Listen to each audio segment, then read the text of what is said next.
Trustee Rubin. Do I call Trustee Cassell McNally? Here. And do I call Janice? Assessor Churchwell? Let the record reflect, she said present. Okay. Yes. Right here, right. Perfect. All right, we'll now stand for the Pledge of Allegiance. Pledge allegiance to the flag of the United States of America and to the republic for which it stands, one nation, under God, indivisible, with liberty and justice for all. Thank you. Supervisor's report. This past month, there have been a number of meetings of the various township organizations regarding the recent change to the law that will implicate the township. So this was SB 3789, which I'm sure you were all watching with bated breath. This was actually Senator Julie Morrison's bill, who does represent a portion of our township. We did attempt, lobbied against it. I lobbied against it personally. She did not speak to us about the bill. But essentially, it requires all entities, local government entities, except for municipalities, to perform every 10-year assessment of the efficiencies of the government. It is an unfunded mandate. You are encouraged to obtain a consultant to run this, to run the centennial report. We have to appoint the committee by next June, and then they have 18 months to complete the report. And there's obviously a lot of confusion amongst the various entities on how that process is going. So do know that I'm, keeping up with with the developments. I've attended both a talk program and a toy program on it. I've reached out to our new county commissioner regarding whether the county was going to have a form or set standards for the report, because under the statute, which again is a state statute, you have to report to the county, but the county was not asked if they wanted these reports. So they're the reciprocal of the report. They've also reached out to other entities that will be required to do these reports, because it makes more sense to me to use the same consultant. Because if we're all looking at what are our efficiencies and how we can work together, we should all have one person looking at them all, right? So I have not, gotten to that point yet of, being able to bring various consultants to the board, but at some point that will occur. I have reached out also to Oakton Community College to see if they will be offering this as a service, because it does specifically say, go to try your community college. So it did. So for that recommendation. So I did contact our contact, since we had created the scholarship, and she's looking into whether or not that will become a service offered to municipalities within their purview. But there was the most recent example of something similar to this was done voluntarily over in, I believe it was in Zion Township, and they used the Harris School of Public Policy over Chicago. So it's not like these aren't people out there who can help us. And not that I don't think it's a good idea to always think about how we can be more efficient. I'm glad that we have time to decide it, because we wouldn't have had it in our budget, obviously, at this point. So I would suggest that we roll any potential strategic planning budget into that, because it's essentially going to be duplicative. So that's my thought on that. Keep up with that, but do know that that'll be something that we'll decide all together. And there's no need for all of you to also concern yourselves with minutia of the new legislation, but theoretically every 10 years. We had a number of intergovernmental meetings over this month, including the Winnetka Northfield Library came in, checked out the pantry. We talked about how we can best work together. So Julie has been in contact with them, and we are able to especially reach people regarding our food pantry and other resources that are available. They're actually doing, what I thought was really interesting, is that they're starting a program to deliver library books to the homebound. And we're going to partner with them to make sure there's information out there regarding Meals on Wheels. So same population. We added to our website, and you'll see in some of the staff reports, obviously discussion of the redesign of the website. So please take a moment. Any frustrations you've had over the last 4 years, this is the time to air those grievances in a socially constructive setting. So because we do want them to be easier. I know, when I get prepared for this meeting and I post the agenda and the board materials and the financial materials, and having those all in different spots have always been a strain for me and an annoyance that I assumed that everybody else, I know League of Women Voters would agree with. I've heard from them. So we do want to make sure it's as user-friendly as possible. So anything you've been like, oh, that's just the way it is, does not have to be. We did add a crisis page after the attack in Highland Park. We had previously simply had the National Suicide Prevention Hotline. We've added various more specific hotlines related to trauma, for children, for veterans, making sure people have the actionable hotlines, text lines, and of course, drop-in centers, respite centers as well in one place. And we did add recently information for those who are or their family members going through crisis on how to obtain a firearm restraining order, as well as links to the various municipal police departments on how to surrender guns and seek orders related to a family member who might be going through a crisis. So those are up on our board, on our webpage now. I just came from the Winnetka meeting on gun violence prevention. Sadly, they were still working through the legislative process, but I did leave a statement for them, just noting that our resources are available. But Peter Friedman, who's their village attorney, did a great job going through the legal landscape of what municipalities are allowed to do, what they aren't allowed to do. And Cook County, which we are in, has an assault weapons ban. During the 2013 break, if you will, there was an ability for municipalities to enact additional gun safety regulations. Winnetka did do that at the time, and so there does seem to be precedence for the ability to make those more restrictive based on the Deerfield regulations that recently had been tested. So they had also done a 2013 change before the home rule, before the preemption with home rule preemption hole was kind of filled, if you will. The state closed that and said, now after these next 10 days, you can no longer do this. It's no longer allowed under home rule authority. And now the question was whether or not people could go back and amend those 2013 regulations. And it does seem that the current state of the law is yes. So we'll keep following that and how that interacts with our municipalities and ensuring that we are best serving the health and welfare of our community. I was excited to see that. So speaking of the policy I discussed last month, that I generally say no to proclamation requests. We'd received a request from the Sheriff's Department to do a proclamation congratulating them on their birthday, essentially. And I responded essentially saying, well, how about we just discuss how we can best work together? And we found actually a number of programs that the township can take a part of. So we do, if you go downstairs, you'll see that there's now a cell phone donation section.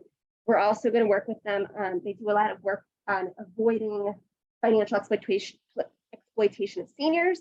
So Julie's been great spearheading that new partnership. So just because, I might say no to the proclamation doesn't mean it's not a good opportunity to see how we can all get involved. So that's the supervisor's report. And if there are no questions on that, we will go to the financial report. James Howard. Oh, yeah. Okay, good evening. Oh, I'm sorry, James Winston. Yep. Senate Bill 379 abortion bill. Yep. What was driving that? Is it somebody that's investigating, validating it was really interesting to see because, I mean, that's generally the thought would be that you would do this report similar to what, oh my gosh, the lieutenant governor did maybe 10 years ago, Sanguinetti. She wrote, put together that 800-page report saying there are too many governments. I assume it's the same thought process. But if you think about which townships are, within her purview, they're all doing well. So, and important work. And obviously, it kind of upsetting the time-wise, since obviously Moraine and West Deerfield were extremely important to serving the community in the wake of the tragedy in Howe Park. So she would be the senator covering Glencoe, unless that has changed with the last time. No, there you go. You're at exactly. We have to report it to the county. The county has no current system for who will look at them or what they will do with them. I assume then someone will take the reports and, Sunshine is the best disinfectant, put them out into the world and say, okay, the should try to consolidate. Alternatively, we would take a look at their report and say it doesn't make any financial sense to consolidate. So I hope that we just undergo the analysis with an eye to best practices. But I think that the subject of efficiency, I think there are internal efficiencies. What are we doing internally that we can make better? But then I think of efficiencies of overlapping governmental units. Right. And that's something that we can't do alone. I mean, if we talk with the various other townships and other municipal entities, our districts and of course villages, then we can figure out whether they're, so just doing our own evaluation is only part of the efficiency. Exactly. Evaluation. And simply having every government other than the municipalities do the same thing over and over again is probably less than efficient. But one other question, sheriff's birthday present. there's not a birthday present, approximately, I think it was like the 150, 200. Well, county sheriff's department. The department, not the sheriff. Okay, so the department wanted us to do something to. Yeah. Okay. But it was, got me to look at what services they offer. So it worked. All right. Now we are in line, James Howard, for your report. Okay, good evening, everybody. I'm going to attempt to share my screen here, and we will walk through the 5-month statement. Would you mind letting me be the host just really quick? Not a problem. Thank you.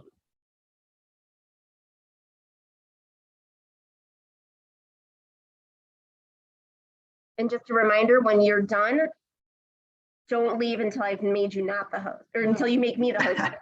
Okay. I think I made a mistake last time, so I will remember not to do that again. Live and learn. Yes. All right, let me blow this up just a little bit so we can see it a little bit clearer. So again, tonight we'll walk through the 5 months ended July 31. And again, that puts us at 42% of the way through our fiscal year. You can see taxes pretty much unchanged. We know there's going to be delays. There is a new bridge program out from the county it's a 0% interest loan. I don't think we will need it, nor would we actually be able to apply for it given where our cash reserves are currently, because we would just have too much in reserve. But again, that 1.2 million on 3.2 million in budgeted, we're at about 38% there. Replacement taxes continue to be strong. Again, remember that's the business tax that comes in from the state about every other month. We're already at almost 200% or double what we budgeted. And again, I've seen this pretty much across all local governments that we are seeing a much stronger replacement tax collection. And again, that just shows that we do have a good business community within the township. Passport fees, again, also outperforming right now, double the budget at about 17,000 there.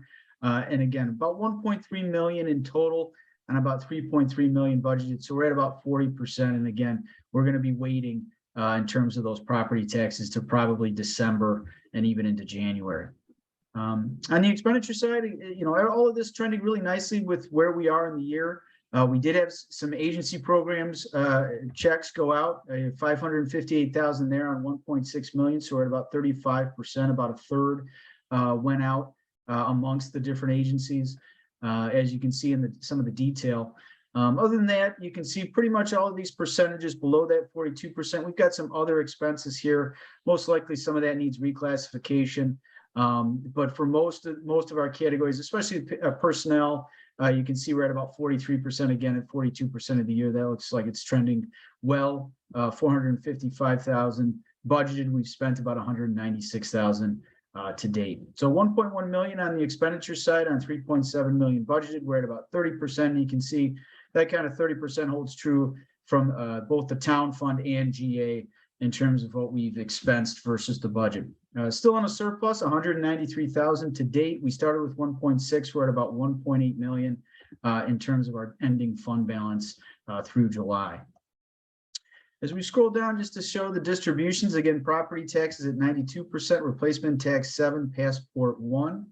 And then on the expenditure side, you'll see this graph really changes. Our agency programs now make up about 50% of our expenditures. Childcare 6, contractual services 6, the assessor 3, building town hall expenses 5, financial assistance 6, pantry 4, and then personnel 18, elected officials 2. Again, as we continue to look at the trends as we move through the budget year, you can see revenue still over expenditures to date. Again, we're going to be waiting a while, though, for that revenue number to really move. The expenditures will continue to go up. And again, right now we're trending on budget. I won't go through all of the detail here, but you will see all of the agency programs, those payments at about a third of what was budgeted, just so you can see that that money has gone out. We're at about 35% in total. And again, that was mentioned in total about 558,000 in agency payments.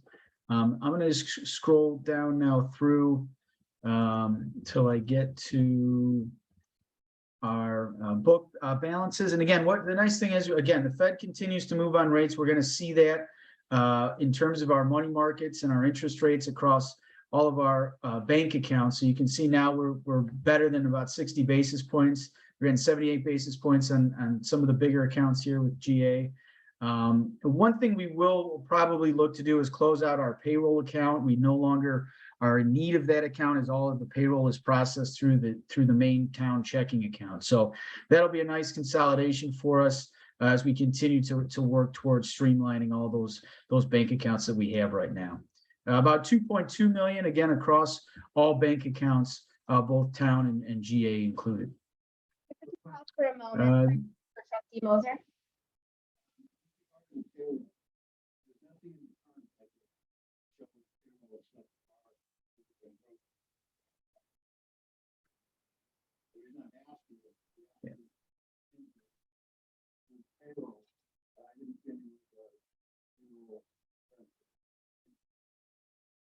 Gail, could you repeat that? We can't hear. He wants to know whether or not they're broken up in the detailed bill. And as you probably recall, repeated expenses don't need to be delineated. So we approved the salaries, and then the salaries then get divvied up every month. So no, I don't think they are this under this current system.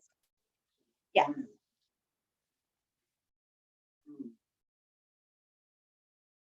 To be honest, we probably don't have to approve them because we have approved the salaries and they're recurring. So just on a legalistic side, I think it's been more of a formality. But yes, that makes sense. Right. Yes, exactly. Yes.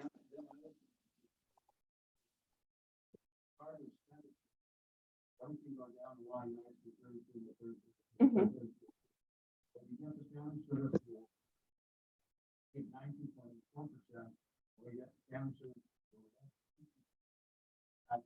Mm-hmm.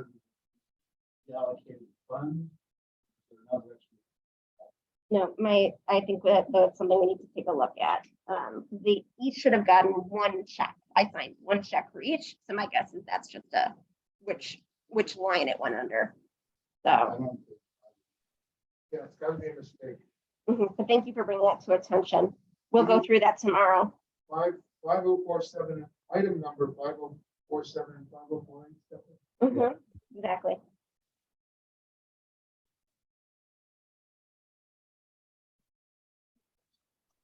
Thank you. Back to you, James. Okay, just the next part of our report is always the transaction detail by account. And again, this will just list all the payments that went out in July. And so you can kind of go through these to kind of see exactly what went out. We're trying to provide as much detail as possible on these. Some that you will see are journal entries. Again, those could be ACHs or direct debits to the account, as well as we do a journal entry for the payroll that's done through Howard Simon's portal. So you can see all of that detail in this report. And then, of course, we have a total for approval tonight on page 8 of the transaction detail by account. That's 632,178.85 is the total for the month. After that, we always provide the reconciliation detail. Again, I know this was something mentioned by the auditors to have in here. So again, every account here has been reconciled, and you can see both the summary and detail for each account here. If any questions do come up in terms of any of these reports, please just let me know. But again, I'm not going to go through all the reconciliations tonight, but if there are questions, please feel free to ask. Otherwise, that concludes my financial presentation. With regard to what Stephanie brought up, I think I see what might be going on. Could you look at page 5 of 9 on the profit and loss budget versus actual? And looking at item numbers 5047 and 5048. Family Services of Wilmette and Family Services of Winnetka. Hold on, I'm scrolling to the account number. You said it was what? Which account numbers? 547. These are expense numbers 5047 and 5048. These are what we paid so far to the family service agencies of Wilmette and Winnetka. 5047 and 5048, the amounts, the 15,000 spent for Wilmette and the 25,200 spent for Winnetka. Could those be transposed possibly where we've sent Wilmette maybe the 25,200 of their 75,600, and we Yes, sent those could be transposed. yes, that's possible. I can look into that and make sure the allocation is correct. Does that look like it's possible, Stephanie? Good that you saw that. I would never. Thank you. Thank you, Jake. Sometimes when you enter them into what's it called, QuickBooks, you start writing family services Yes. to put it into the right spot, and they go to the wrong. I just want to make sure they actually receive it correctly. Right, that's true. So that we could rectify with the remaining payments. But yeah,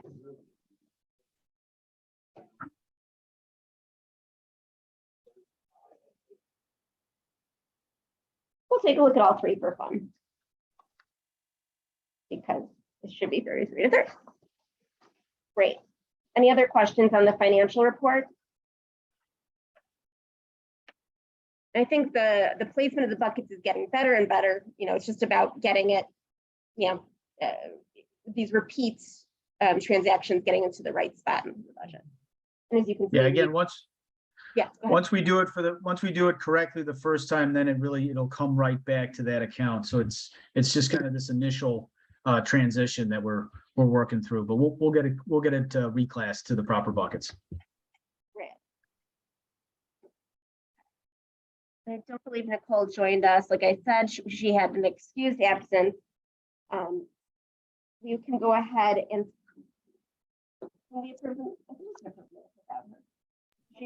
she provided us the minutes. If anyone does have any changes to that,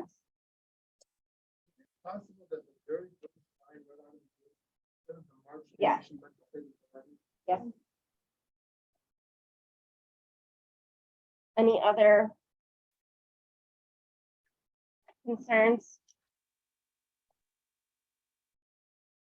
Seeing none, I will now entertain a motion to approve the minutes of the July 12th, 2022 board meeting So moved. with that revision. All right, Kate moved, Elliot second. All those in favor, please say aye. Any opposed? Seeing none, the minutes have passed, will be published.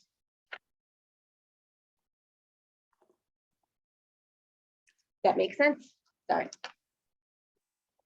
So one abstention, trustee Moser. And I'm saying things out loud because the minutes will be done based on the recording. Okay, Madam Assessor, I know you've had a busy couple weeks. We have indeed had a busy couple of weeks, but only one official has sought our help, and that would be Madam Supervisor herself. So I gather everybody else is thrilled with their assessment results, which puts you in a clear minority. On the other hand, we only hear from the people who are really unhappy. So my report is we're open, we're swamped, the end. That's it. Thank you for everyone, for all the help. If you do need help, I do encourage you to go to Jan and Len. Yeah. Get your comps and instructions on how to actually use the website easily. So. I have one question. Mhm. Jan, is it possible to give us a ballpark estimate of what you guys are seeing, the average increase in terms of valuation across the township? What do you- The average, well, it's not an average. The state law calls for a median figure. So the median increase was projected as about 25%, 24 something or other percent, which means that half people got more, a larger reassessment than that, and half got smaller, or rather got less than that amount. The difficulty is we get reductions even, but the people that we hear from have, I think the biggest one I've seen is somebody who got a 200% increase in his assessment. We have seen and I mean, there are plenty of people who have been doubled, who have had 75 to 80% reassessments, well over 50. And these are the seriously unhappy people. The problem, and I haven't had a chance, I'll have more of a report about this in September, because I simply do not have time to do any dives into what the statistics actually look like. But where we see these huge increases, and naturally we don't hear from somebody who got a reduction or anything. But I've looked at a few people, I just sort of randomly picked some addresses and come up with some reductions. Where I actually have seen a 200% increase, I have certainly not ever seen a 200% reduction. I have seen, I think I saw one that was maybe 7 or 8%. That's it. So when you hear Assessor Kagi saying 50% of the people got reductions, yes, maybe 2%, maybe 3%, but nothing like what the overages were like. And when you remember that your COVID reduction, whatever it may have been, was going away, even somebody who got a reduction nearly didn't get quite as large an increase, even if it was only a small increase. If you got a 2% reduction, but an 8% gift from the past 2 years, if you like, was disappearing, you didn't get a 2% reduction. You merely didn't get an 8% increase. So it's the statistical games are even worse than usual, I think, because of the COVID adjustment. But if your assessment is doubling, the fact that 8% of it was going to go away anyway doesn't really matter to you very much. You and I are seeing a volume of our residents with 40, 50% and up. I'm sorry, I can't understand anything. The owl isn't owling very well, I don't think. You and Len are seeing a volume of complaining residents with 40 and 50% and up. I'm sorry, I'm not getting enough to be able to understand what you're trying to say, Elliot. I'm sorry.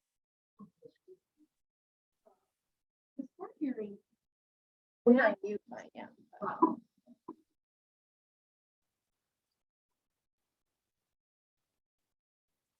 Dan, can you hear me? Yeah, yes. So to kind of summarize, you're seeing a volume of residents in the 40 to 50% increase range and up. And more, yes. We don't have anybody who is not unhappy with their assessment doesn't ask us for help. So but it's just this year, I mean, we knew it was going to be bad, but I have in the 2 other tries that I have been the assessor for, I do not recall anywhere near this volume of huge, huge reassessment numbers. I mean, just big. I mean, people, they come in at all the ranges. I mean, I've got somebody, you know, with 10% reduction and he's, you know, I'm terribly upset. My assessment went up. But normally we get 10%, we get 20%, we get 30%. I've never seen as many people who have had 50% and up of reassessed value. It just hasn't happened.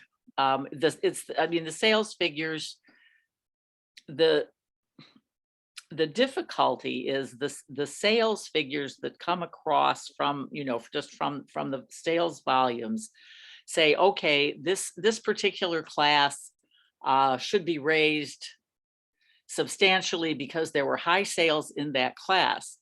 But the two things, I think, one is that the sales, then there were a number of very large sales last year. Don't get me wrong. There were a lot of, we had a third more sales than we've ever had before, roughly, at least during my time here. And a lot of them were substantial dollar amount sales. But that doesn't change the value of a house that didn't do anything during the past 3 years. If you have lived in your home for 3 years, well, let's say you were in your home for longer than that, but during the past 3 years, you have not substantially remodeled your home. You have not built a new home.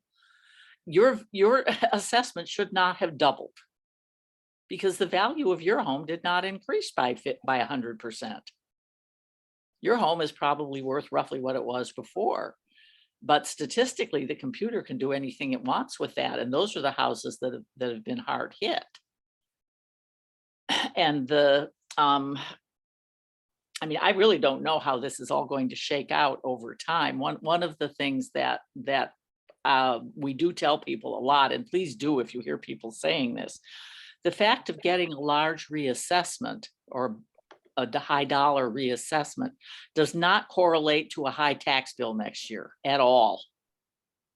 In fact, it may correlate to not a lower tax bill, but a very balanced tax bill, because there will be a much larger pool of money from which to fund all the agencies. So that will mean a lower rate.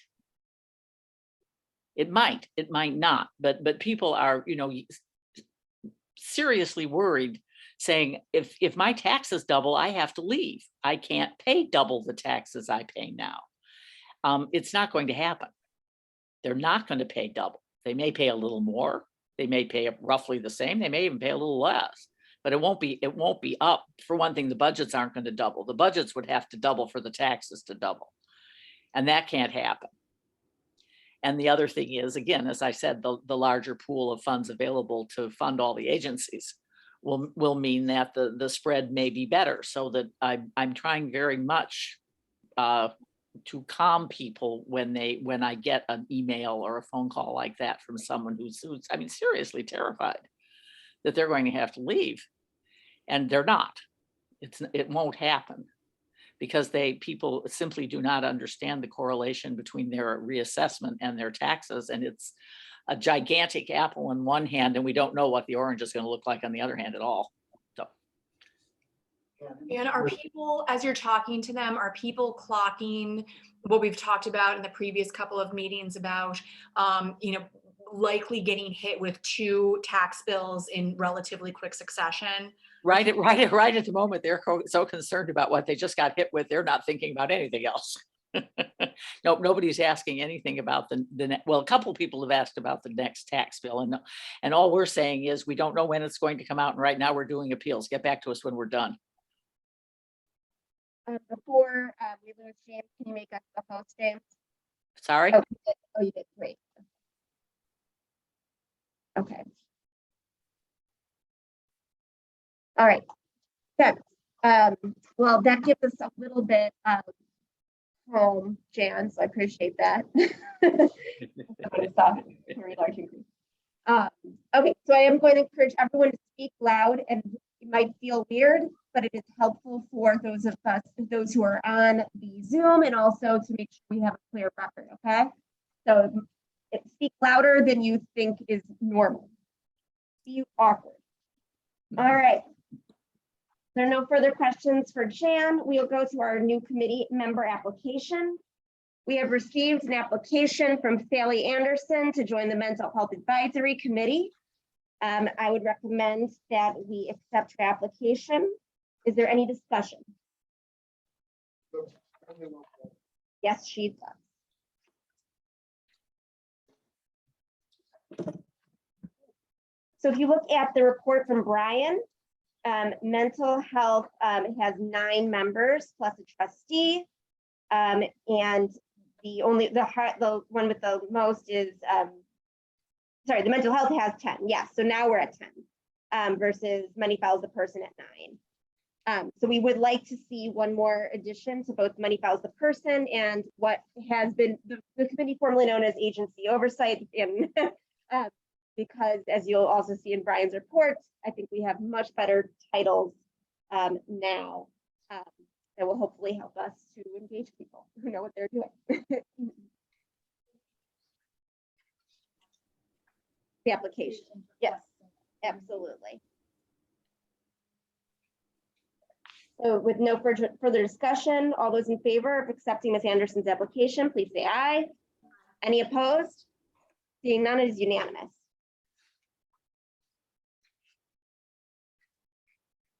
We'll now go to our committee liaison reports. Mental health, Kate? No report, summer vacation absence. Thank you. Agency oversight, Danielle?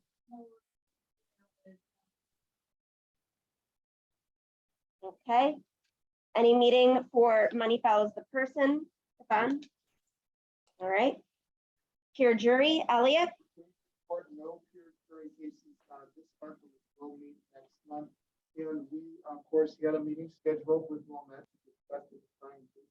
Apparently, they were unable to meet on the main schedule, so we're still waiting to hear from them. Yes, we will reschedule that meeting. Yeah, they did offer some additional dates, it just didn't work for me. So we will make it happen. But that is still something on our agenda. So, and for those who are on Zoom, Brian has noted that the changes to the committee names going forward per our discussion in months past, there will be Mental Health Funding and Oversight Committee, Disability Support Funding and Oversight Committee, and the one that we had workshopped extensively will be Life Stages Funding and Oversight Committee, and that came out of our staff meeting, and I think it is perfectly appropriate.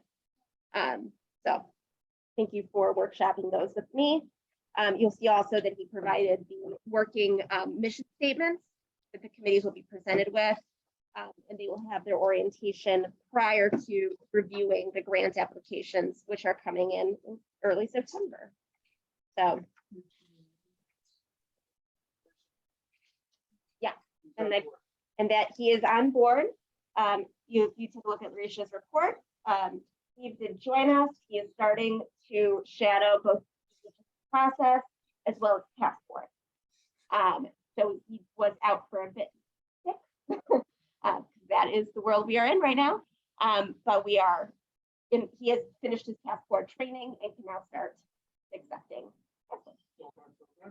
Yeah, so far so good with passports. When he goes into committees, we're gonna have to tweak his schedule a little bit because he's gonna be focusing on that committee time. So I might move him a little bit to passports if there's no overlap. But so far so good. He is seeing people in person now. I'm just shadowing him while he does so because there's so many steps. But yeah, he's starting. Absolutely.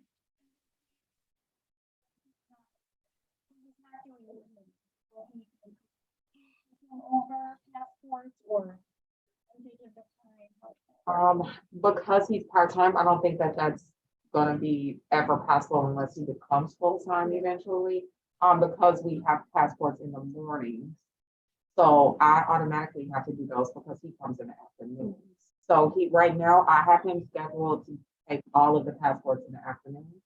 I shadow him with those. Last week he came in for a meeting in the morning, so I kind of took over the afternoon stuff. So we kind of just swap right now, but I do like to have the overlap with him. Because it is so different than when you're doing those modules to actually see people in person. So he did take me and Julie's photos today just to kind of practice that. It's just a lot of repetition. But he's doing well so far. He's really good with clients, so.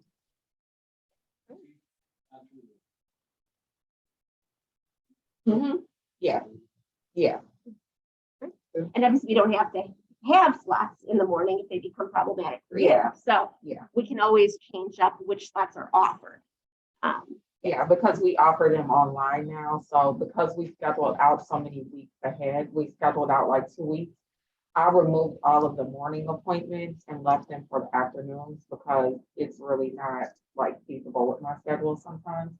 And then I just shadow Kim in the afternoon. That's kind of like what I'm trying to move towards right now. The long-term plan to make them full-time with running one. Stay on with your.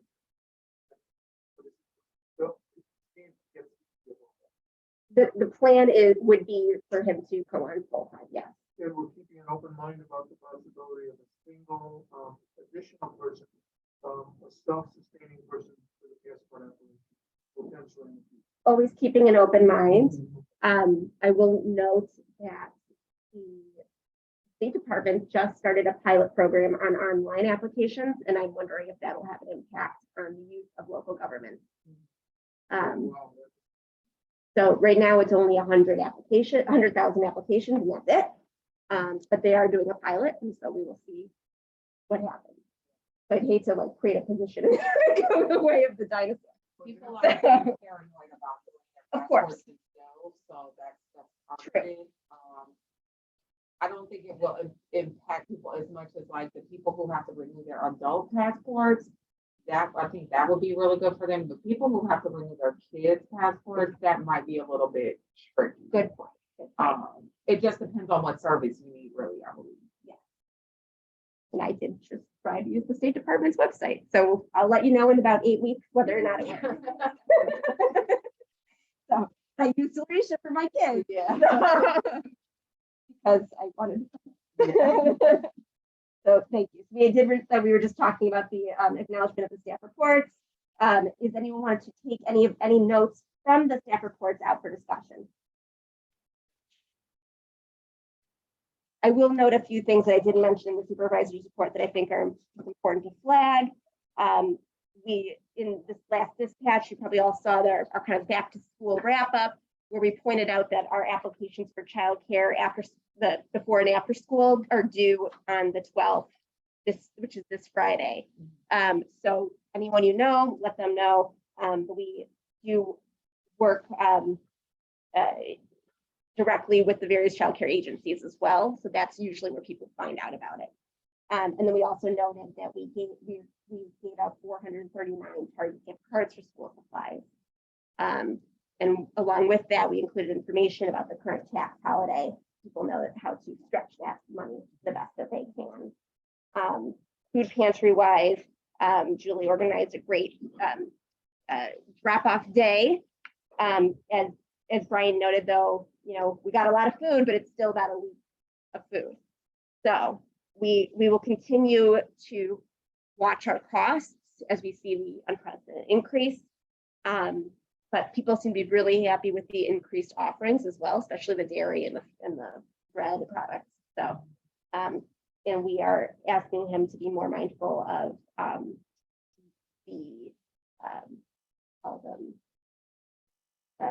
what's going on, what's coming in, Yeah, so we can inventory, inventories we can plan accordingly. Anything else anyone wants to grab from those reports? Oh, and of course, Julie did a great job with our healthcare power of attorney clinic, which was here in partnership with the North Suburban Legal Aid Clinic. And more people will also be helped because we recorded the seminar on how to write the power of attorney, and have posted that on our website and shared that widely. So hopefully youth out of Newchurch Township will be covered in case of emergency. Okay, so those were our staff reports. Public comments. Yes, please. This is perfect. Okay, so I'm Christina Phillips from Jubilee Service in Glencoe. I just wanted to follow up, I know that we have emergency cluster funding being submitted for your vote today. And It should be turning towards you. See, isn't that fun? Yeah. Yeah. We'll see you all. But speak really, really loud. Right. Yes. the emergency and the packet, transparency of that on the website. And I did have a phone call with Brian today, that could be considered a little heated. So I wanted to make sure that I could clarify what our request is. And the email that was shared with the supervisor recommending that you not fund our request, it's simply not accurate.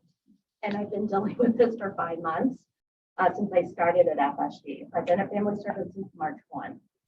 In terms of Brian's email, And you all might recognize Christina from the Career Center. yes, Yeah, just changed.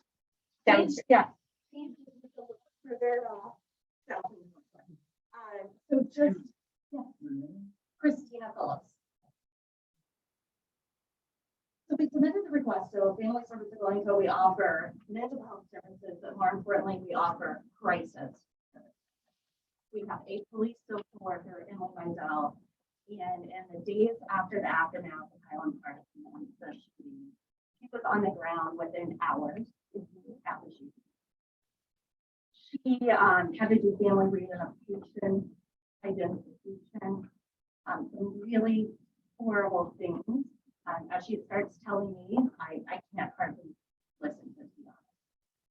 And the days after that, she still provided support to Highland Park Police because their social worker was simply overwhelmed, as you can imagine. And our team really stepped up. I have a whole cadre of licensed clinicians that have been working nonstop to provide free services to anyone impacted by the shooting in Highland Park. We've been offering free drop-in clinics, several each week, at the local schools, park districts, synagogues, parishes, you name it. And what's really great is that our services have been offered in Spanish and in English. We had a clinician who just started with us on July 1. That was one of my biggest goals, was to hire a bilingual clinician. And, you know, it's horrible timing with the tragedy, of course, it was so great to have Alex on board. So in the email that kind of the exchange, and I'm not sure if you looked at the entire packet, Brian kind of enumerated a few different issues of why he would recommend to not support us. The two biggest claims I just want to clarify is we do not only serve Glencoe. We have never only served Glencoe. We service the entire township. And in regard to Highland Park, anyone even who resides in Highland Park, I'm serving them, and I'm working with Moraine Township and funders in Lake County. So I'm leveraging all of the support to continue those free emergency services. The second piece is the reason why not to fund us is our cash balance and our surplus. It's simply, again, I hate to say this, but it's just not accurate. Brian is basing the numbers off of financials from 14 and a half months ago. We were in a pretty decent shape then. We have an endowment fund. We know this. We are very fortunate to have a healthy reserve. However, that endowment fund with the war in Ukraine took a major hit, major, hundreds of thousands of dollars. What we're left with right now with our cash balance in the bank for our everyday cash flow and our endowment fund, it is less than a year of our budget. Our budget is right at about 850 right now. So with the different reasonings that Brian mentioned, I just really felt it necessary to clarify that it's just not an accurate reflection of what's going on at Family Service. We don't have more than a year money in the bank. We don't only serve Glencoe. And there was also a question about, I think, other sister agencies. Sister agencies, I say that loosely. We partner when we can, we try to collaborate, but we're very separate entities. And they simply have not been able, and I don't want to speak for them, but I know that many of their staff members could not serve this population because they were processing their own trauma because they live in Highland Park and they were at the parade. So we were the small community service organization providing that immediate support.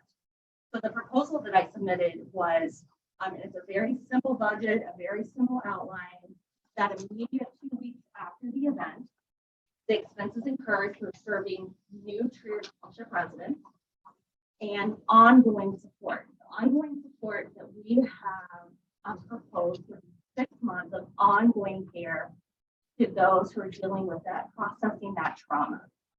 Drop-ins, those free clinic drop-ins, Spanish and English, where anyone, no appointment required, simply dropping in at the local school, library, church, synagogue for free counseling.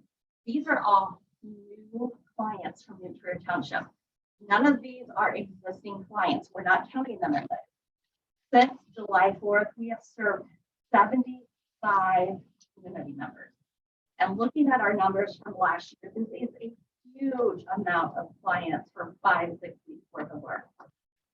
Crisis response, we are still doing crisis response because so many families are just not able to process. And just as I was sitting there, I was answering emails and messages on our Facebook account where families of those who lost their lives are now wanting help because so many organizations are not offering free services. They may not have insurance. They may be undocumented and they're scared. So they're coming to us. Follow-up counseling, we're offering up to 4 free sessions for anyone who was affected, children, adults. Ongoing therapy, traditional psychotherapy, those are the traditional one-on-one sessions you would imagine with traditional mental health services. Workplace processing, we've been doing this with many different organizations, including public safety departments, North Suburban Legal Aid, a lot of different organizations that we partner with already who are already grantees of Trier Township. To basically help these employees process their trauma so that they can carry out their mission. Because so many employees have been out, leave of absence, because they are dealing with their own trauma. Parent support groups in English and Spanish, these will be starting up in the fall. Just as you can imagine, small groups, different niche groups. Think, if you have a 3rd grader or a 5th grader, maybe a bilingual student, teacher support groups, English and Spanish consultation for therapists, this is huge.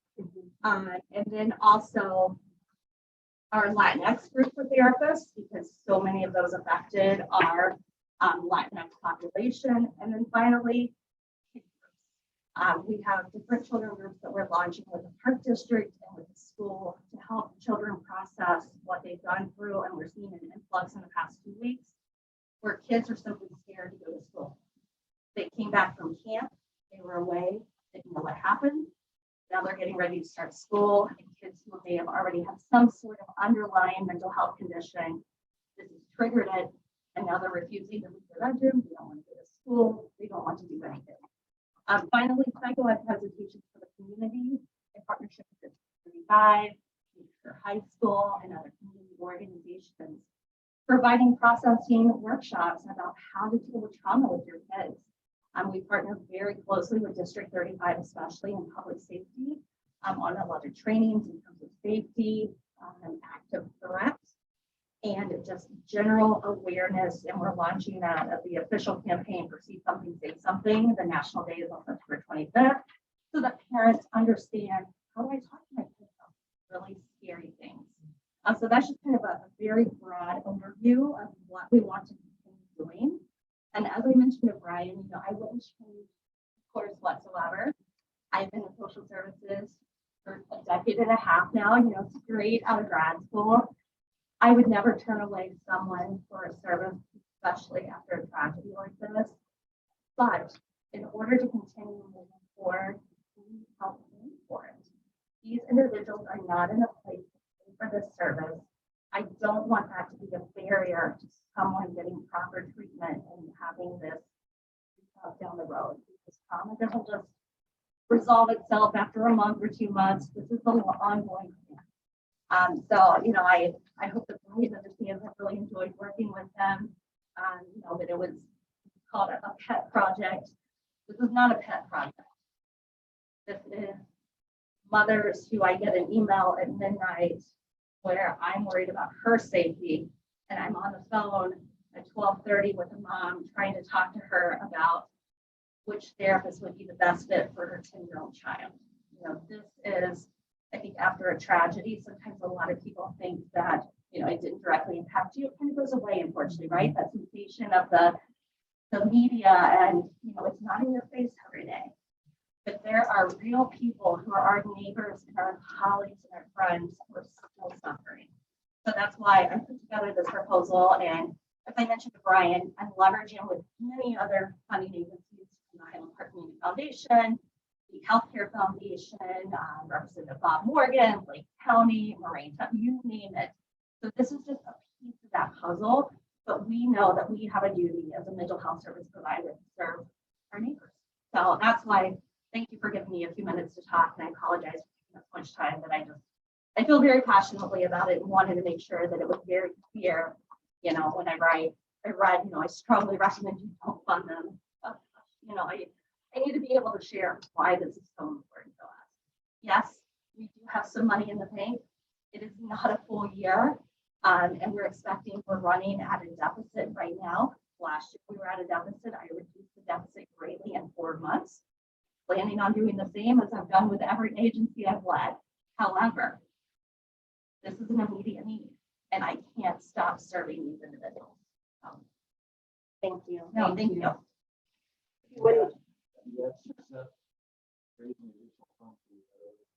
We have, yes. Many different proposals have been submitted. We have had several follow-up conversations, funding grants that will be coming out in the next couple of weeks. And we also did an individual fundraiser with our individual donors through our social media. And then also a week ago on Sunday, we held an event called Cabaret. It was an inspirational day of music at Guildhall, where many of our individuals donors came and donated. And then also many of our board members have been donating to provide meals and services for public safety, our clinicians, the community members. So everyone has really been pitching in. So, you know, don't think that this is the only, you know, piece funding. It's you know, it's a small piece of it. So. Can you share that with the other municipal organizations? Who was giving you all? Sure. So I am in talks with Moraine Township. So the village of Glencoe has committed to service to increase our funding. So as you may know, that is in negotiation right now. I'm not sure until the next month. So the village of Glencoe, Moraine Township. I'm not those. This is all just happened within. Yeah, this all just happened So within nobody this is month. committed yet. No, we don't have a check yet, other than individual donors. On the same subject, you said something about hundreds of thousands of dollars in the dollar because of the flood. Sure. So I had submitted, and it's in the packet. So if you look at the end of FY21, our endowment fund was at $709,000. The end of FY22, and I include unaudited financial statements that you can look at. Our UBS, our endowment fund, is at 583.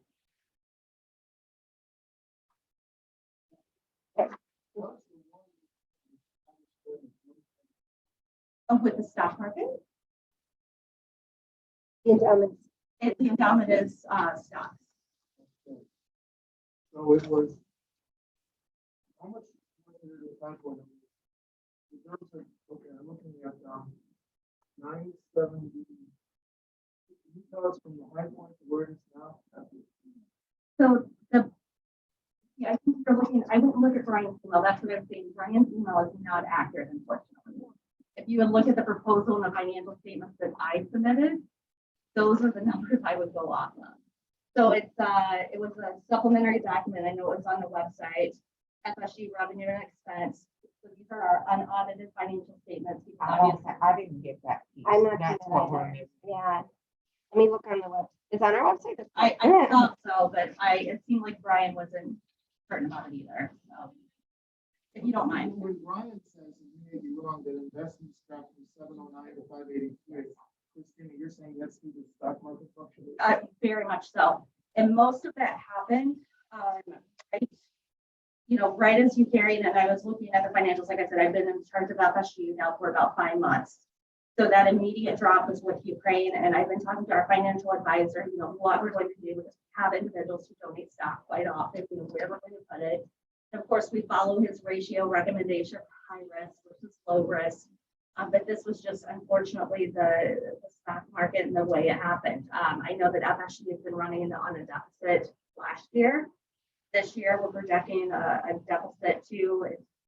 All of our TDE buckets of funding won't come in. So it's just, hard for the courts, unfortunately, with having an endowment.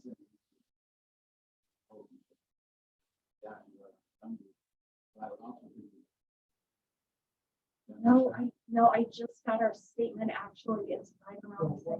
Yeah.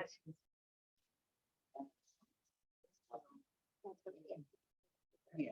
I'm not sure.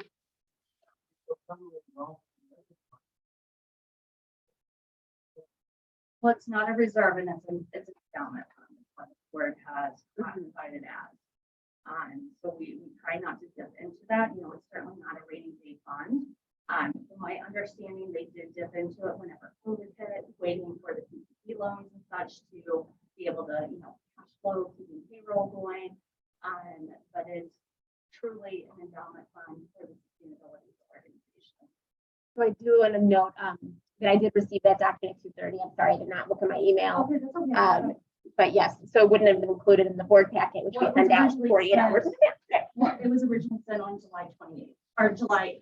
I think it was I only got the supplemental nutrient part and the ongoing crisis rather than that last document, the financials at that point. But we're getting copies of that right now.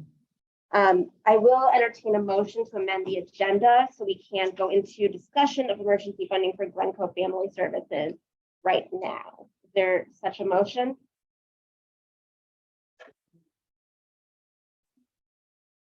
Right, but we would go in front of continuing business in the wheelchair transportation.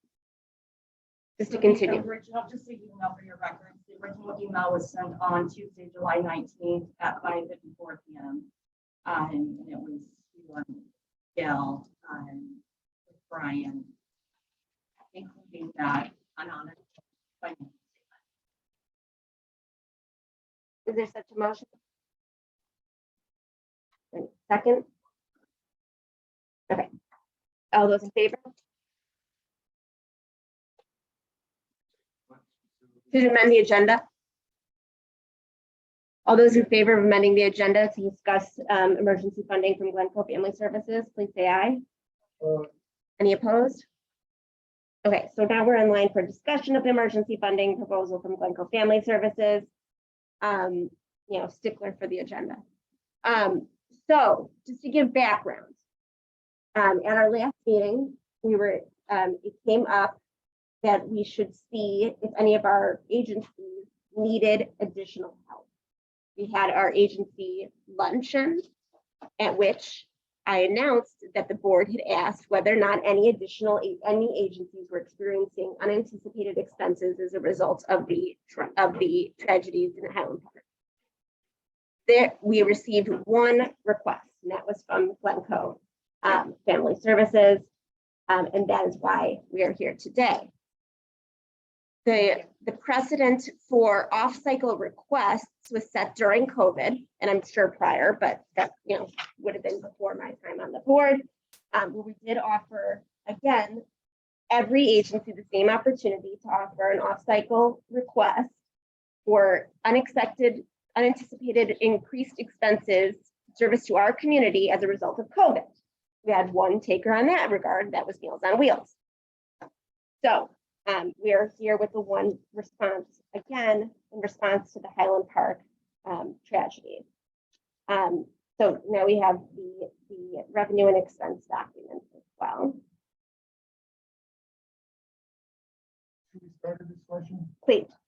I'm Sorry. And I was not clear. So we had gotten this document, right? Are you asking for $35,000.89 as the request?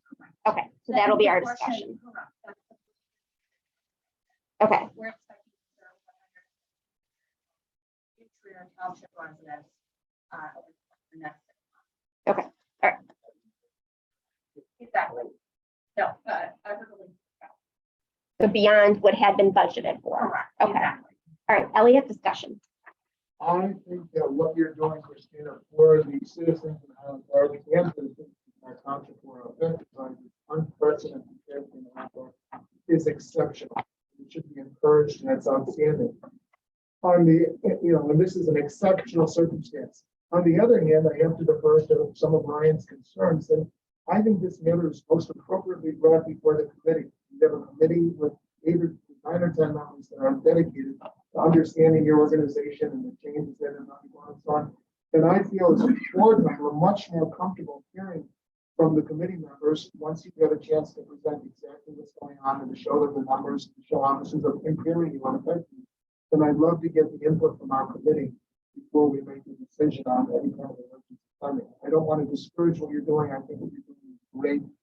I'm very supportive of it, but that's why we have a committee in place. And I don't think this is so emergent, especially with the other municipal organizations that you've appealed to still deciding and not having committed. I don't think this is so urgent, given the funding that we do have, that this needs to be voted on tonight without the input of our committee. That's my feeling. Additional discussion.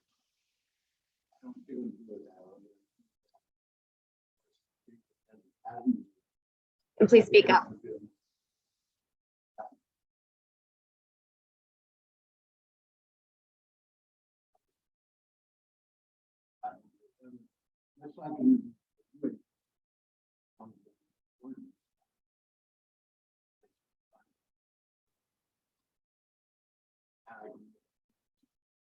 And I would just respond, Stephen, that I don't disagree with much of you said. I'm not sure this is a true emergency. I mean, I do give deference to Brian. He knows the numbers pretty well, or he thought he knew the numbers pretty well, and he doesn't.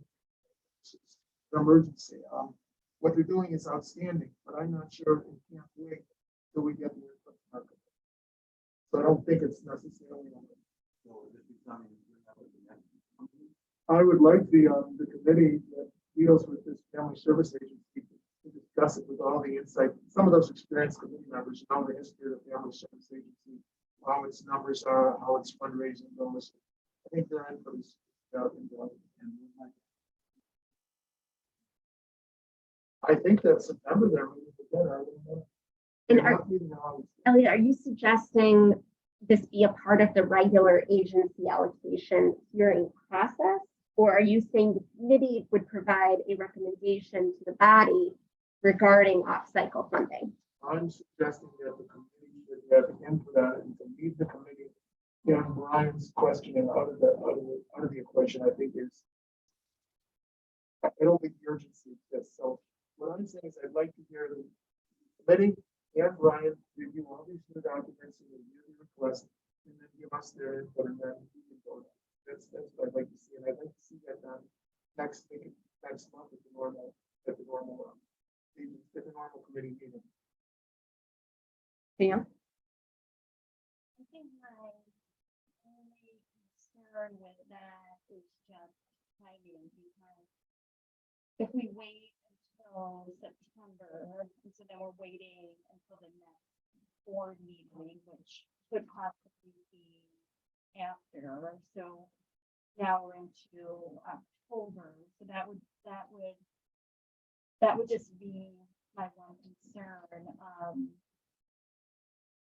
I guess the question is, if we don't make a decision today on funding again, how, if we were to wait until October, how would that impact? Realistically, Yeah. with my projected deficit and the way that we are operating, I would be helping future township residents. I would, outside of our traditional mental health services or free service. We would continue with our traditional mental health services and in terms of crisis response, all of these parent groups and services for free. We would not be able to continue financially.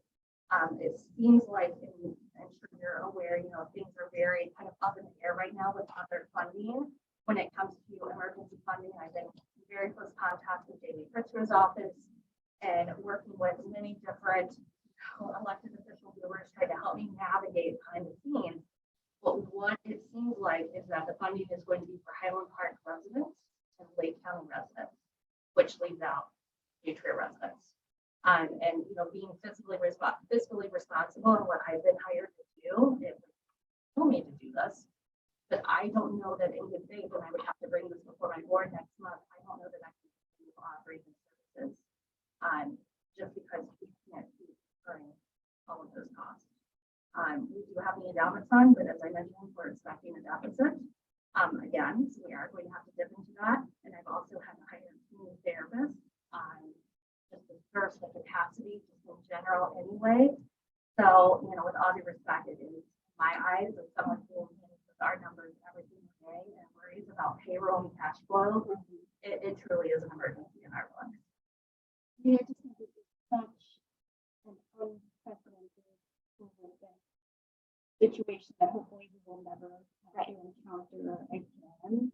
I think it does rise to an emergency and we should entertain it now versus sending it back to the committee.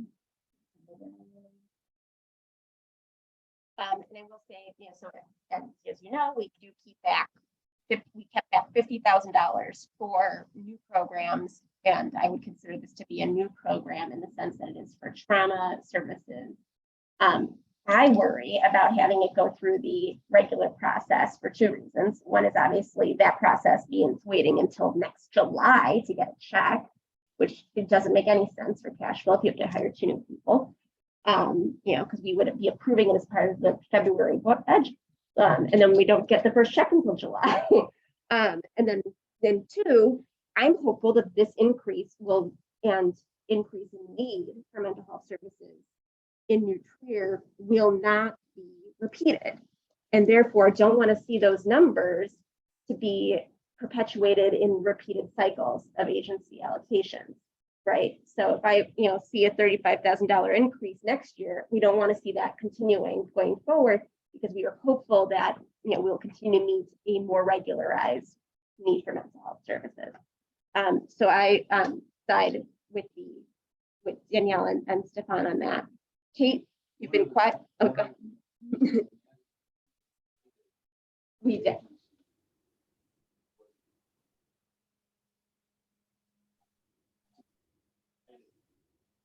We did.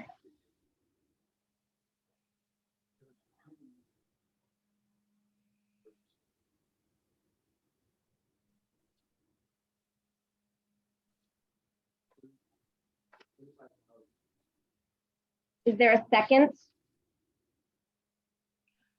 Gail, I'm really sorry. I continue to have problems hearing Stefan and, you know, the other people that are in room are still coming in and out. Would you please mind repeating what was just said?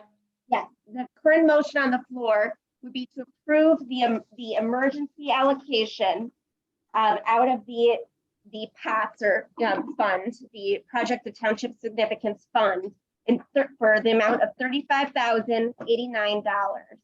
And it was seconded by Danielle. We're now in line for discussion. Is there any additional discussion on that resolution?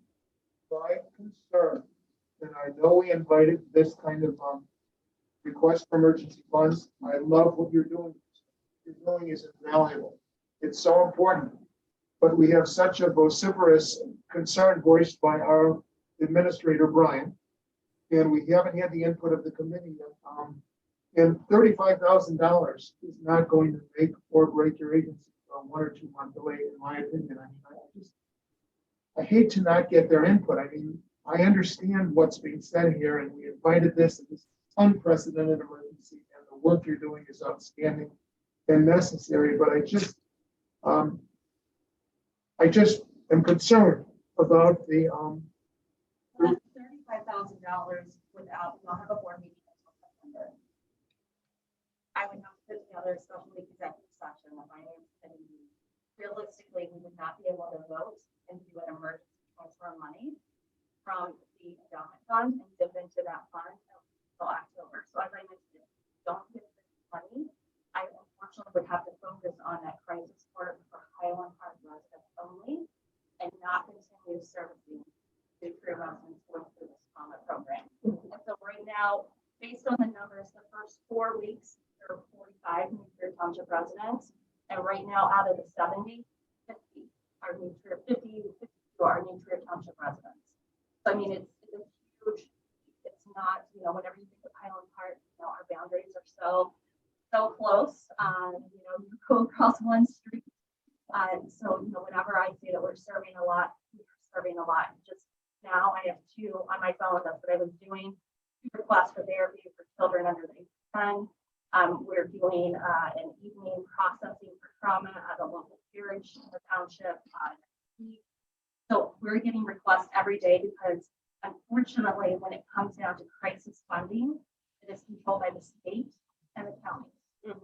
And unfortunately, Cook County has been left out of that for the most part. For right now, hopefully things will change down the road, but 6 months down the road from now, I can't continue to cover that cost, knowing that we're also running at a deficit.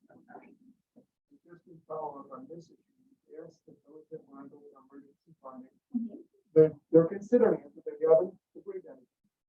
And public safety as well. We also have a contract with public safety for our crisis work, Moraine Township, Highland Park Community Foundation, Highland Park Healthcare Foundation, and then also tapping into several of our major individual donors. I've sent out an emergency request fund to all of our clergy partners. And then also we are holding special cultivation events, we call them, to try to raise special funding. That this is a new line in our general ledger. We're calling it the Highland Park response. It is very separate. We're tracking all staff hours, all dollars, and then broken down by residency, by how we pay for each activity. Again, continuing along my line, with regard to the municipal entities like us, for municipal entities, we've also gone to Moraine Township for emergency funding, and they're considering it. Correct. They haven't committed. Correct. And did you say there's a municipal entity known as Glencoe Public Safety separate from the village of Glencoe? Correct. And you've launched that municipal entity, we've done for emergency funding. They're considering it. Correct. But you're asking Nuclear Township to kind of be the first to lead, the first to commit. And the first of in terms of serving the entire township versus Glencoe Public Safety and the village of Glencoe, you can imagine, will only want to serve the village. Here, for the, was it 75 additional New Trier residents or 75 additional community members? 75 additional community members. The New Trier portion, I think it's at 52, the last I checked. So of the 52 New Trier community members, what's the breakdown by municipality? Yeah.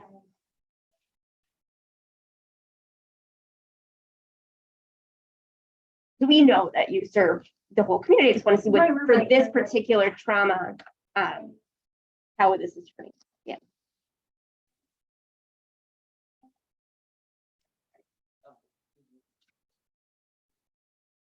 I don't think the amount is extensive, and given what the way it's documented here, I don't think it's urgent either. But it's certainly, this is a challenging one. You know, I would love to give Christina everything she's asking for with the blessing of Brian, with the blessing of our experienced board members who followed this family agency over the last several years. I just think this can all happen within the next month or two, but I understand, you know, that we're going to have a vote on this. So I just wanted to fully understand it. And, you know, it would be wonderful if I could tell that the village of Glencoe was asked for 35,000, they're going to give 35,000. Moraine Township was asked for X, they're giving X. You know, so again, once again, we're not by our own. But That's the problem with once-a-month meetings for all of us, right? Did you find those numbers? So for the 52 right now, 22 individuals are specifically Glencoe. The remainder 30 are a breakdown of Wilmette and Winnetka. Got it. So my And thought, we do have a handful of people who have, oh, interesting. you know, they say like Newport Township. Oh. We have some individuals that are in the process of moving, some individuals going through that are also ongoing within work routine. A lot, of course, they're dealing with other things going on, family situations that they are concerned about. So 30 as a whole, for township other than Glencoe. Total 20 for Glencoe. Got it.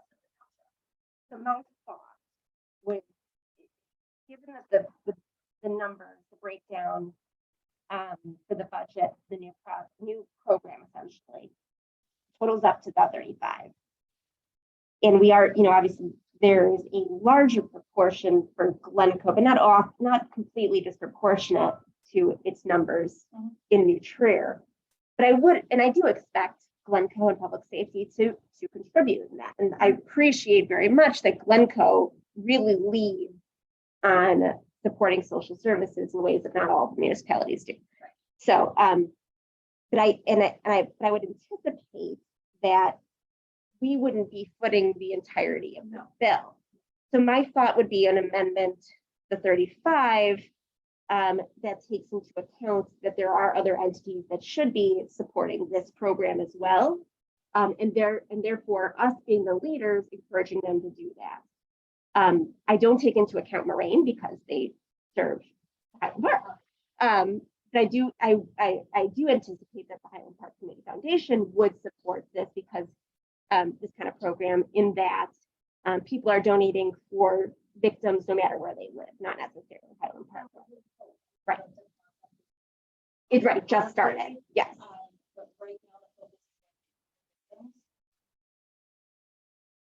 Okay. Well, I would entertain a motion for a reduced number. I did not make the motion, but I would anticipate it being around 25. Yes, how much in emergency funding you're asking for the village of Ocean? So for the village of Glencoe, I'm asking for $25,000. And just so you know how our makeup is, the village of Glencoe has supported us from the beginning. They actually donate our space to Village Hall. We have a separate office for clinical space. And then our public safety contract, we actually supply the school of crisis calls. So we have a contract with them as well. And I have to about that. I expect That'd be Michael Buck's statement. correct. Okay. And the village of Glencoe would be 25. And we currently have a contract, a pretty insignificant for us. Our public safety is right around 40,000. Our village of Glencoe is right around 50,000. So it's also in proportion, very similar to what you all funded with the level at 45,000.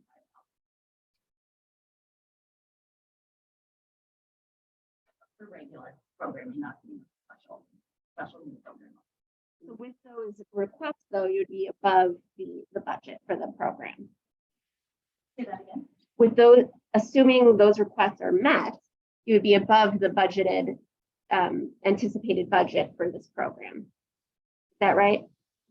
No. Okay. This is just for the township residents that are outside. Okay. Yeah. Got it. Right, outside of Glencoe. So, the village of Glencoe and public safety, for obvious reasons, we want to serve the village only. So that's been a big push for us to open up services to the entire township. So that would be just for Glencoe residents. Your funding would be to supplement the rest of. So these numbers are just for those who are not Glencoe residents. That makes much more sense. Okay, got it. I was thinking it was for the New Trier total. So, All right. so Village of Glencoe, they fund you at about 50K. They have a contract for 50K. You're asking them for 25 in emergency. Glencoe Public Safety, what's your contract? 30, it's about 39,000 right now. 39K, and you're asking them for 10,000 in emergency. funding. Exactly, yeah. And you presently fund you at the level of 45. 45. Then you're asking 30,000. So what is it? Right, your apples. And we work, very, I think Gail probably knows, with the village manager of Phil, probably. And I know that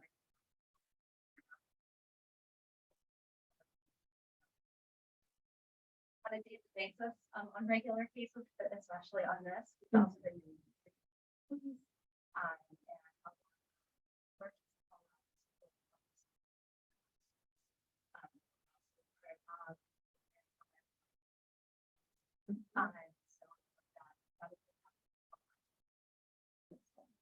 Okay, so given that knowledge, I think that the 35 is much more reasonable. Sorry. Yeah, Clear on okay, that, sorry about that. okay, but there was no motion anyway, so. So we do have a motion, we do have a second. Additional discussion? I will call the question.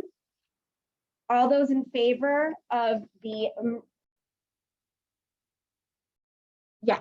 yes, you are correct. Okay, but let me read off the resolution. We will be voting on the emergency funding for Glencoe Family Services in the amount requested, $35,089. Because there is money involved, we will call the roll. Deputy Clerk. Supervisor Eisenberg, Yeah, trustee Robin, No, because I don't have the benefit of hearing from Brian, and I don't. But I strongly approve of what. trustee Walter, trustee Rubin. the motion, oh, sorry. All right, go ahead. Kate, Trustee Casal McNally, Yes. the motion carries. Okay, we're actually in line for continuing business at this point.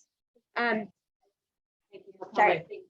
Thank you, appreciate it. I'm sorry that I didn't see your email at 2:30. Asking you to call, asking for me to come. No, I'm sorry. All right, the only continued business that we were thinking that might be coming up was a potential resolution mentioned at the last meeting related to gun safety. I don't believe it made it into the packets for proper agenda consideration. So I'm going to have to ask that we put that off to the next month. Okay, we do need that to be posted 48 hours in advance. Does that make sense?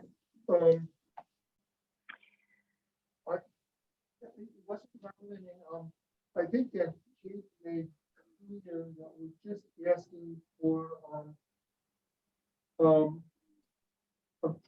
we have two, both congressional, one is House and one is Senate, two resolutions. I think they provided sufficient notice that we're asking, for our own resolution of proclamation, just supporting or endorsing the two governmental proclamations that were made. And you're saying we have to properly frame that.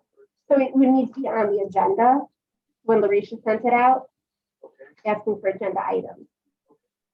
so we should, if we're gonna do this, make sure that it gets on the agenda. Yes, because if it's something we're voting on, it needs to be properly noticed. Thank you, Joe. I apologize. I must have missed the email requesting agenda items. So I will contact Larisha appropriately tomorrow by email and copying you, Gail, to make sure that this gets on to the next agenda properly. I did not understand the proper procedure for doing that, and it's my fault for misunderstanding. Oh, no worries. So we will entertain that at the next meeting and make sure that it's attached to the board packet. Great. So now in line for the wheelchair transportation program proposal, which is attached and also discussed in Brian's report. As you all know, we have had a line item in our budget for many years related to disability transportation. We have not used it over the last two and a half years because of COVID, because CJE, who we would work with, was not providing the service. So this is a different organization that Brian recommends in order to bring that service back to our community members. And he is suggesting that we subsidize the use of this organization by paying one way for each usage, for the usage. Is there any discussion? That would be Captain 40. That is his suggestion. I would say obviously up to the current budget. We would have to go do a whole new budget process. I'm not sure how many people will use it, but we do get calls asking about disability transportation, probably because it's probably still on our website. So we would have to see how it goes.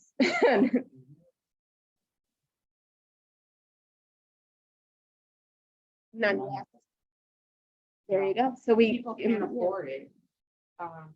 So in my experience from working here, we have a lot of senior citizens that are always in need of transportation, which is why we have dollar ride. And people still want increases in dollar ride, obviously, because of inflation, because people really can't afford it.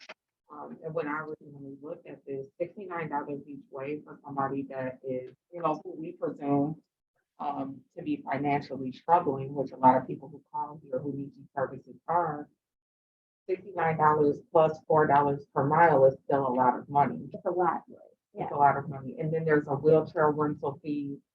So that will put somebody up over $100 for a ride. I think most would have their own wheelchairs. Yeah, that's the assumption.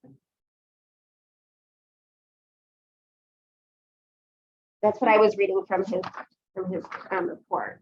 Yeah. No, not anymore. At least I haven't seen one.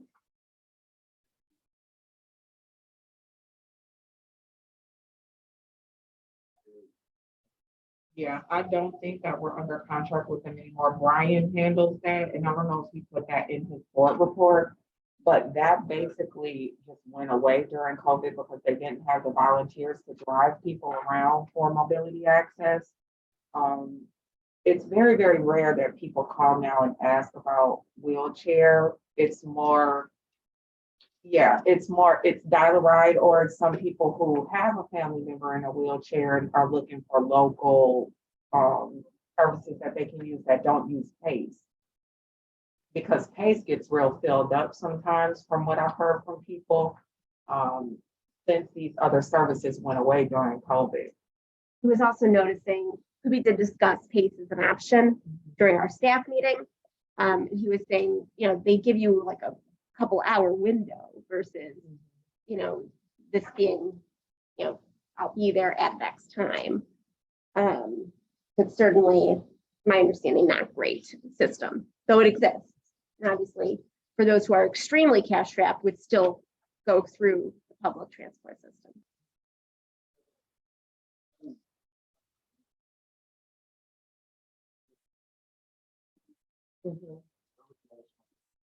Our current budget, so let me grab it.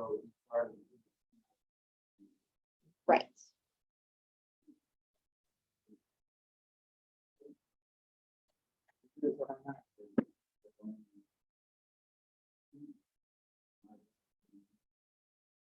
And thank you. To approve the proposal? Yes. Is there a second? And I will note that our budget is only $1,000 right now for mobility access. So this would certainly be a pilot to see if it's used, if people like it. But I do tend to agree that it's something that's within our purview. It's a traditionally offered service by the township that we have not been able to offer, and we should look for ways to do so. And this is the way identified by Brian. We've done essentially maybe 15 plus or minus strips that we go on for. Right. We break down the I have a question though. Would it make more sense, especially since this has not really been utilized, to pay for the person to get there and back? Because they might not use the service at all, because they might not be able to get back. So we might basically be eliminating anyone from the service. So I'm just wondering if it makes, even though we would ultimately not grab as many people because we're paying for them back, we may be getting more people because, we're paying for the full ride. Is it proposing that one person can use it over and over again? Right now, I think he was proposing a limit. 4 rides per month. We can't afford that, so. The other thing is that there's no income requirements here. Right. So you give them a full round trip, right? And some affluent people that could have otherwise supported on their own could use up those precious funds, preventing other people from at least getting half the ride. The other thing is that you're really not testing, you're not piloting the program if you're giving them the whole thing, because then we really don't know how many people would apply or whether people would use it. So I'm not sure it's a good model. But I see what you're saying. But, I mean, I'd be inclined to, I don't know if this is feasible, but I'm thinking that, we pay round trip for somebody that meets financial poverty levels or something like that, and maybe only pay one way for people that don't want to disclose. Like, is it possible to enforce that? I think mobility access does have, I think that was income based. Now, I don't know if this is the same thing, but it seems like it is, like their replacement. No, they're for profit. This organization is for profit. So Oh, it's okay. more, It says one-way rate for township client regardless of income. Yep. So that's how Okay. we- well, that's his proposal. We don't have to go with that.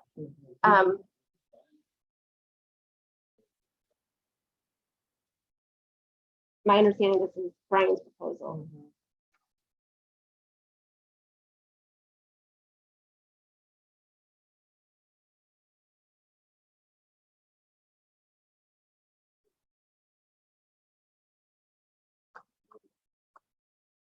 But I don't see it as what they're asking for. So I'm reading our own policy on mobility access. Let's see here. All riders receive a discounted fare upon providing proof of income. Residents with household income under $50,000 are eligible for a 75% discount. So all residents received a 25% discount, and we had offered 75% reduction if they made less than 50,000, or were on Social Security. I certainly, especially given the limited funds currently in that pot, would suggest it being income based.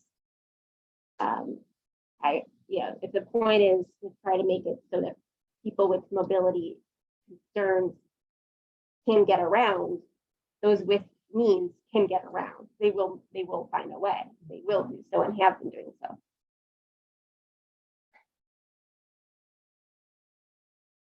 On the other hand, I mean, when you think of the overall mission of the township, we want to help people that are the most vulnerable, which is disabled, regardless of income. So Brian has an interesting proposal here. A one-way rate, regardless of income, just to test out the demand and the interest. And if there's a way for us to measure whether or not those people who are applying for it, what their income level is, that might help us in the future to plan. But I just don't know if there's going to be a demand, even if we promulgate it through our website and our Twitter accounts and so on. I'm curious as to what the demand is, what the interest is. I think the demand will be greater if we give them a free ride there and back, but that'll use the precious funds quicker.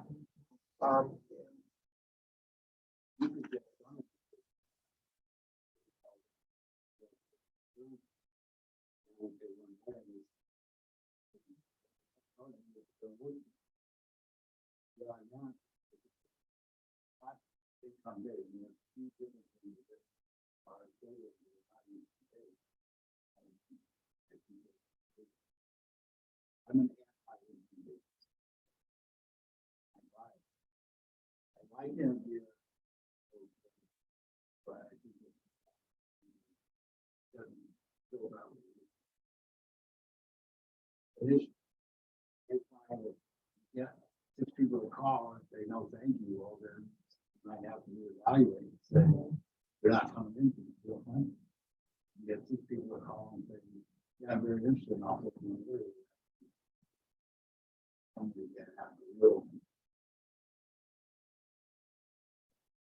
Additional discussion. Just doing some math. It would take too long to like maybe buy like. I mean, right now, with our current budget, we can only offer 14 trips. Down to 69. It's really meant to be for those who cannot get out without the subsidy.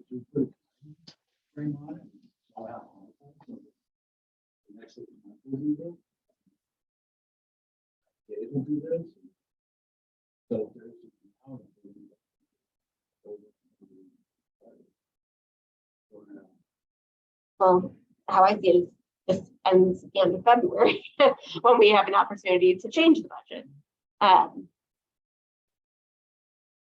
already halfway, 44%, what did you say? Through our budget year. So. But yeah. Mhm. Now where are you saying that he was saying 4 times a month? Because I would suggest we limit it to 2 subsidies during this fiscal year. And then people want to use both ways, use it both ways, 1 trip.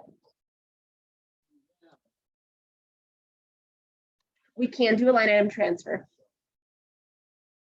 Right, it's only a limited, what, 10%? Absolutely, right? We'll make it work.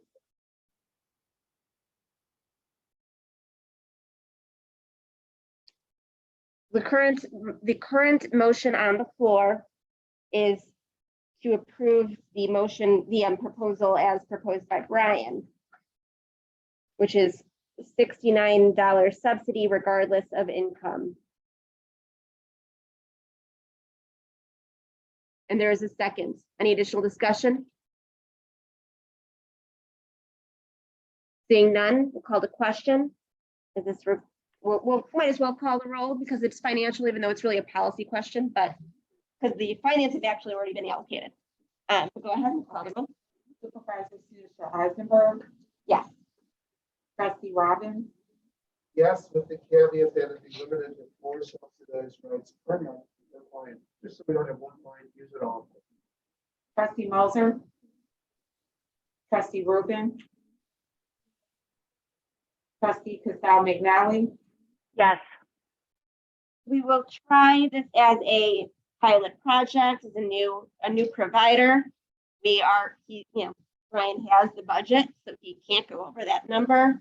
If he decides to go over it, he can propose that to the board for us to consider. So we are limited at we are regardless of income. I will say that with our dial-a-ride, if you recall a few months ago, we did change that policy so that that was anyone who used the pantry, in which of course the pantry, we no longer require anyone to prove income eligibility. We say essentially, if you're hungry, company. And if you feel the need to use the pantry, we assume you have the need. Right? So it's kind of a long suppose. Approval of claims. I know. So now we're looking at the document provided by James Howard and looking at the back portion, which provides the CV.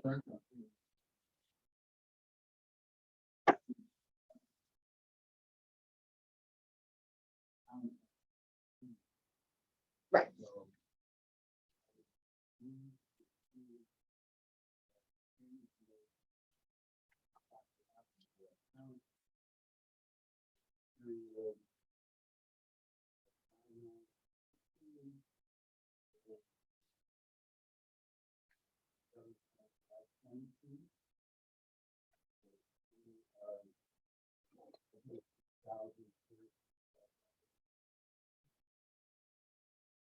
Is there a second? Oh.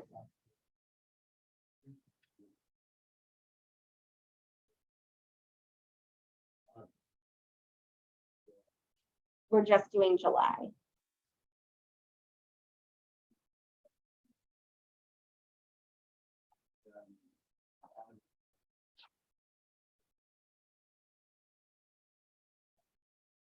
I would suggest stopping at July, keeping it clean.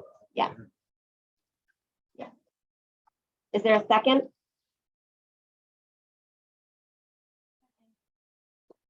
We've been moved in seconds. Is there any discussion? This includes the family service center thing. Yes, which we believe might be misallocated. So, but the actual numbers seem to be correct. I'm looking at the full date now, and what you're looking at. And I see potential area. It looks like family service.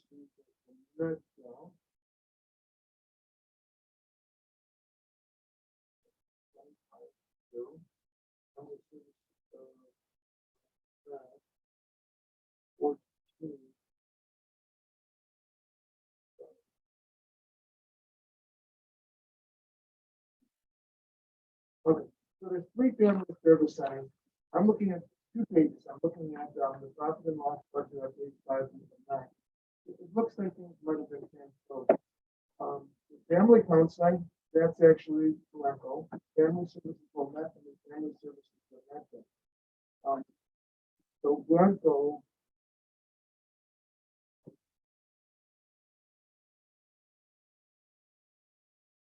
There's 3 payments. There's a $14,000 payment, a $15,000 payment, and a $25,200 payment. $25,200 should have gone to Wilmette. 15,000 should have gone to Glencoe because they're a $45,000 agency, right? And you did receive a check with that. Okay, thank you. And 14 should have gone to Wilmette because they're a 42,000. And then when I look at page 2,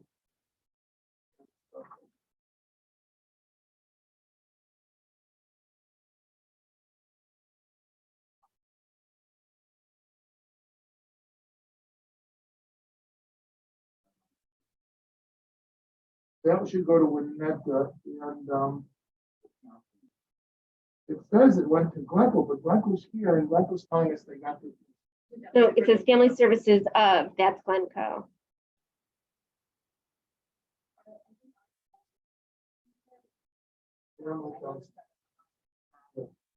So on page 2 of 8, it looks like check number 5046. I'm not sure if it's the check number. Are you guys looking at page 2 of 8 on the transaction detail account July?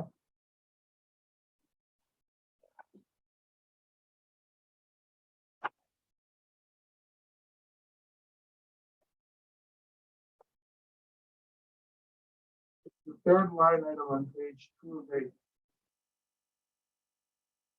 Yeah. It looks like family counseling, and I think that's Glencoe. It looks like they received a $14,000 check, but Christina's telling us she got the correct amount. She got 15. Right.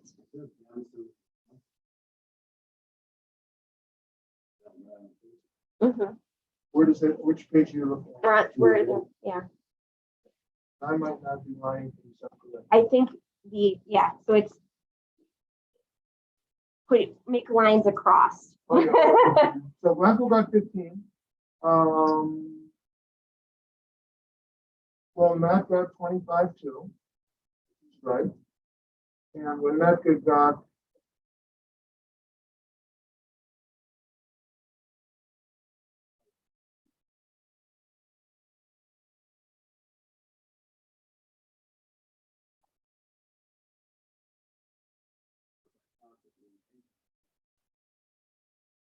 so maybe page 5 of 9 is wrong, but the correct page, the transaction detail, which is voting on is correct.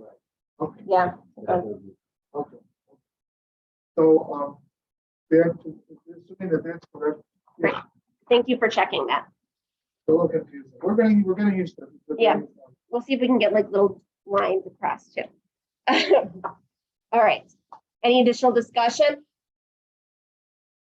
Seeing none, and Deputy Clerk, please call the roll. Supervisor Mr. Eisenberg, Yes.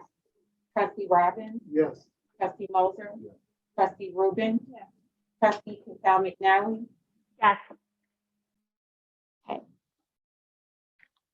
Nicole, when you watch this, I just signed, you watched me do it.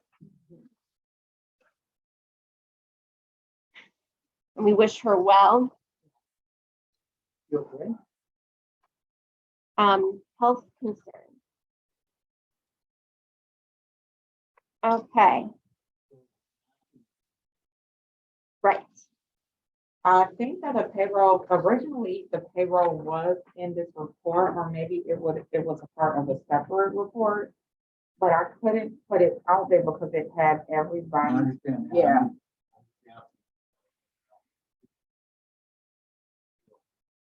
Yeah, I did both in anticipation that that was gonna be in here, but maybe I can talk to James and see if maybe they can switch the format, but since we're in QuickBooks, I'm not I just don't sure. think we actually need to approve the Because it's payroll this year budgeted. because, yeah, that's the issue. Yeah. Okay. So next time I'll just go with town fund. I'll put payroll in there just in case, but I that agree, makes yeah. sense what you said. Okay, all right, we will now entertain a motion to adjourn to a closed session pursuant to section 2C1 of the Open Meetings Act to discuss particular personnel concerns. Is there a second? All those in favor, please say aye. Any opposed? All right, we will now say goodbye to our public. Kate, I'm going to call you in, okay? All right. Thank you all. Thank you.